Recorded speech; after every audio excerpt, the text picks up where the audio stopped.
आज हमारे दरमियान वीडियो लिंक पर मौजूद हैं साबिक वफाकी वजीर और अवामी मुस्लिम लीग के सरबरा शेख रशीद अहमद साहब। अस्सलाम वालेकुम शेख साहब।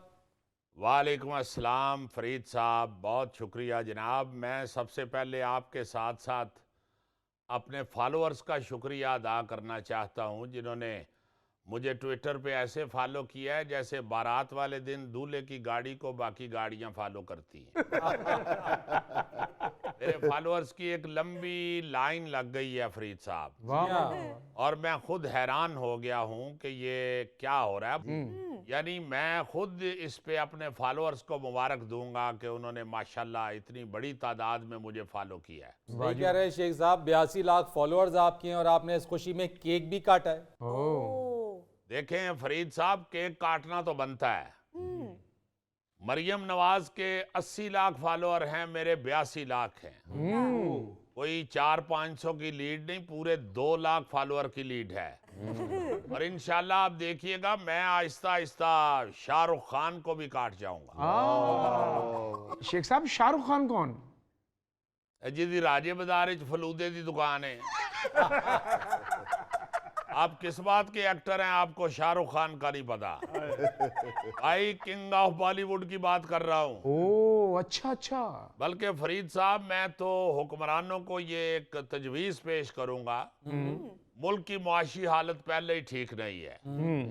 आप इलेक्शनों के पैसे बचाएं और फॉलोअर्स की एवरेज को देखते हुए आप हर पार्टी में नशिस्तें तकसीम कर दें।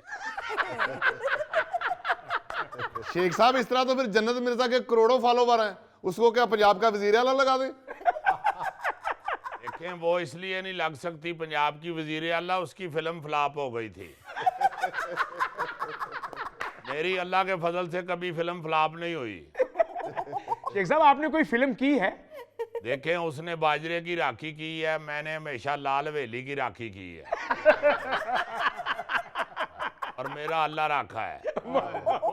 कैसी बातें कर रहे हैं शेख साहब, यानी ये मुल्की इलेक्शन का मामला है, कोई डिजिटल प्लेटफॉर्म पे थोड़ी इलेक्शन लड़े जा रहे हैं। चले इलेक्शन करवा ले, मैं कोई इलेक्शन से भाग नहीं रहा। मैं तो अल्लाह के फजल से मैदान में खड़ा हूँ, और ऐसे खड़ा हूँ जैसे वर्ल्ड कप में अफगानिस्तान के मुकाबले में मैक्सवेल खड़ा था। सुना है शेख साहब, 2 हल्कों से इलेक्शन लड़ रहे हैं आप, NH-56 और NH-57। जी हाँ, 2 हल्कों से अल्लाह के फजल से लड़ रहा हूँ। यहाँ मैं ये क्लियर करना चाहता हूँ कि खबर ये फैलाई जा रही है कि मैं 3 हल्कों से इलेक्शन लड़ रहा हूँ, मगर ये खबर गलत है। मैं कलमदात पे सिर्फ 2 हल्कों से इलेक्शन लड़ रहा हूँ, 56 और 57।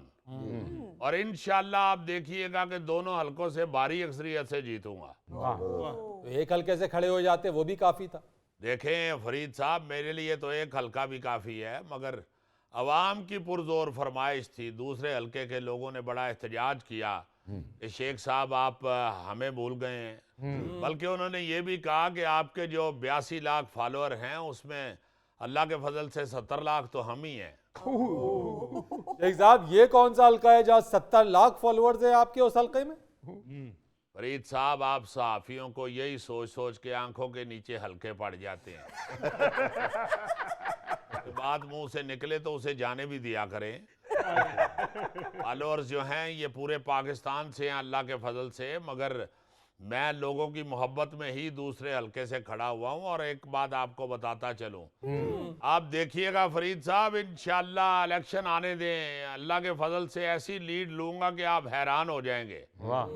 आप मेरी संदूकड़ियां उल्टाएंगे तो उसमें से वोट ही वोट निकलेंगे, और ऐसे निकलेंगे जैसे बालो कुड़ियो वंडी दी शरीनी की आवाज पे गोगे निकलते हैं।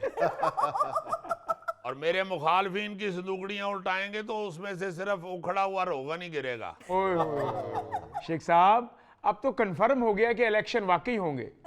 जी इंशाल्लाह, इन्होंने तो कोशिश की है कि इलेक्शन ना ही हो, इसलिए इन्होंने 2-3 दफा इलेक्शनों की तारीख आगे करवाई है। मगर अब तो सुप्रीम कोर्ट का ऑर्डर आ गया है, अब तो इलेक्शन करवाने ही पड़ेंगे। जी, ये इलेक्शन है, कोई स्कूल थोड़ा ही है जहां 3-4 दफा दादी मार के आप छुट्टी कर लेंगे। तो शेख साहब, आपके इन 2 हल्कों में अगर PTI के उम्मीदवार भी आपके मद्दे मुकाबिल आ गए तो फिर क्या होगा? देखें जी, अल्लाह ना करे मेरे मुकाबले में PTI का कोई उम्मीदवार खड़ा हो, क्योंकि पीटीआई वालों को भी पता है मैंने चिल्ला उन्हीं के लिए काटा है, मैं कोई मोटरसाइकिल उठाता हुआ नहीं पकड़ा गया। जी जी, चौधरी परवेज इलाही साहब ने भी आपकी हिमायत और सपोर्ट का ऐलान किया और कहा है कि इन दोनों हलकों में पीटीआई का कोई उम्मीदवार आपके मुकाबले में नहीं खड़ा होगा। वाह जी वाह। जी, परवेज इलाही साहब जहां दीदा आदमी हैं, पुराने सियासतदान हैं, वो मुझे भी जानते हैं और मैं उनको जानता हूं, उन्हें मालूम है सियासत के उतार चढ़ाव का। और वो चूंकि खुद मुश्किल हालात से गुजर रहे हैं और उन्हें पता है कि शेख रशीद ने जो चिल्ला काटा है ये कोई मामूली बात नहीं है। वो क्या कहते हैं कि गूंगे दी रमज नू गूंगा ही जाने। इसलिए चिल्ले के बारे में वही जान सकता है जो खुद चिल्ला काटे या काट रहा है। जी शेख साहब आप ठीक कह रहे हैं, गूंगे की रमज को गूंगा जाने, पर है साडा गोगा अपने महल्ले दे गूंगे कोलों पैसे खो के दौड़ जांदा जे। यार फजूल गल ना करिया कर। शेख साहब मैं ਤੁਹਾਡਾ ਆਪ बहुत ਵੱਡਾ ਫਾਲੋਅਰ ਹਾਂ, जलसा होवे तो मैनू जरूर दसना जी। गोगे, जिस उम्मीद पे तुम मेरे जलसे में आना चाहते हो वो मेरे जलसे में नहीं होती। बल्कि मेरा तो नारा ही अपने जलसे के लोगों के साथ ये होता है कि अपनी खाओ तो मेरे लिए ले आओ। शेख साहब, पैसों से मुझे याद आया, एक नून लीगी रहनुमा ने दावा किया है कि उन्होंने 1997 में आपको 22 लाख रुपए दिए जो आज तक आपने उन्हें अदा नहीं किए, और वो ये कहते हैं कि वो आपसे लेकर रहेंगे। ਅਸੀਂ तो सुन ही नहीं सकते। देखें, सुना तो मैंने भी है, मगर मैं इस शख्स के बारे में सिर्फ इतना कहूंगा कि इसे 22 लाख इलेक्शन के करीब जाके याद आ जाते हैं। उसके बाद ये 5 साल गजनी बन के फिरता रहता है। वैसे फरीद साहब, आपको ये लगता है किसी को 22 लाख देने वाला, या बाई द वे मैं लगता हूँ 22 लाख लेने वाला? हाँ जी। चले फिर मुझे छोड़ें, उसे देख लें, वो लगता है देने वाला। फरीद साहब, इस तरह के चालाक लोग हिसाब किताब भी ऐसा करते हैं ना कि 5 लाख मैंने तुम्हें दिया हुआ है और 5 लाख तुमने मेरा देना है, 10 टोटल हो गया। सही कह रहे हैं शेख साहब, इस तरह के बंदे होते हैं। मैंने एक बंदे से 2000 लेना था, 1500 की टैक्सी करा के मैं उसकी तरफ गया हूँ। मैंने कहा यार देखें अब तो 2000 दे दे।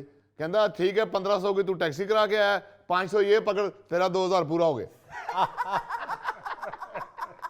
नाज़रीन, यहाँ पर वक्त हुआ एक ब्रेक का, हमारे साथ रहिए। उस चित्र के ऊपर बिस्तर बिछा के सो भी सकता है। उन्होंने इसमें चित्र नहीं इस्तेमाल किया, बॉकर में से तीला निकाल के ना उन्होंने एवं 2 ही छड़ियां ने।